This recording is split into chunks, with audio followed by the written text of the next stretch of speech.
सलामुअलैकुम दोस्तों वीरो भराओ की हाल है ठीक हो सेहत ठीक ने माशाल्लाह जी। उस्ताद मलक आशिक अली टोक अली खान टोक अली अकबर पिंडी उस्ताद मलक आशिक अली की छत का तुम शो कर रहे हो तो पिछला टाइम हो गया मगरब का एक सैटअप है।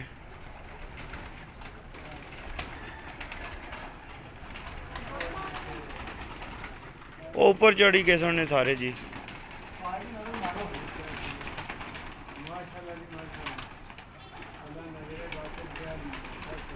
सारे ऊपर चढ़ी गए ना खिड़की खुली सारे ऊपर चढ़ी गए जी। कुछ है कबूतर उड़े उड़ाए माशाल्लाह उस्ताद ने कुछ है कबूतर माशाल्लाह शो करो।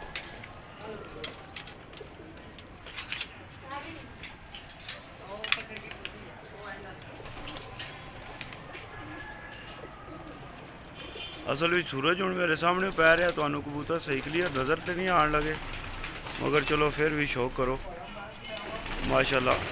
इंशाल्लाह सीज़न वास्ते सिलेक्ट हो सन कबूतर सारे।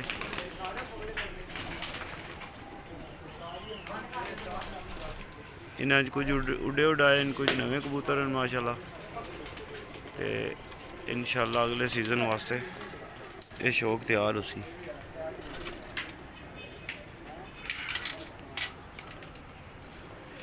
बाकी है संगी दोस्त सारे छत्ता पर आयन सैयद खलीफा सैयद मुसद्दक आदमी पाजाज हसनैन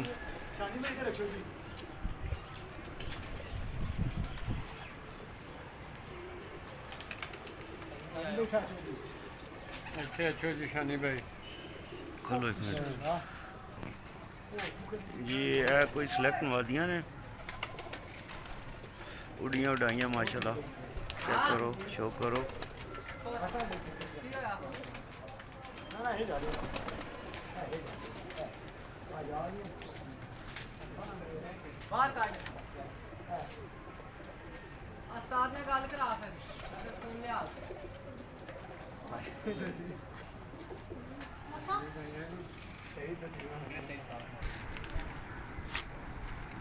ए सामने छत उस्ताद मलक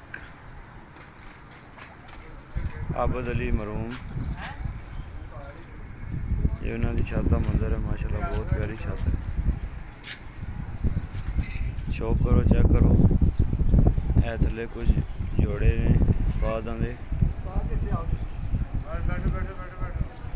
बड़िया की सैटिंग माशाल्लाह। मलक आबद अली की छत है शौक करो पिंडी का जनाब मन है नाल एक और छत खुदा का ना ही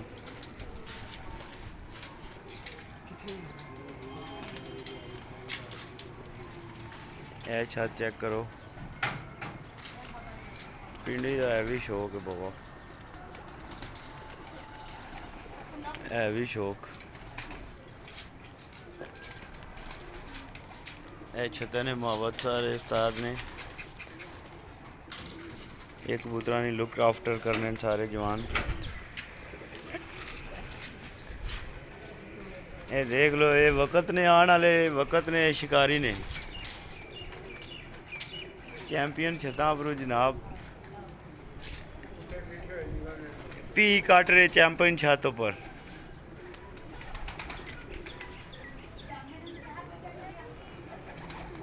इस साइड ऊपर छत्ता चेक करो जी 1 2 3 4 5 6 7 8 9 एक है पीछे जाल तो 10 ये 11 ये सारिया छत्तां उस्ताद दे 4 चफेरी ने। ये पिंडी है ये पिंडी का शौक है बाबा जी माशाल्लाह 12 14 15 चेक करो कितनी छत्तां।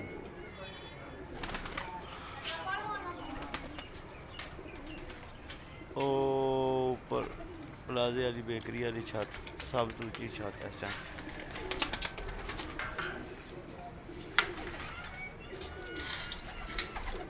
ठीक है यारो दोस्तों, वीडियो भराओ, वीडियो अच्छी लगे कमेंट करके दसो।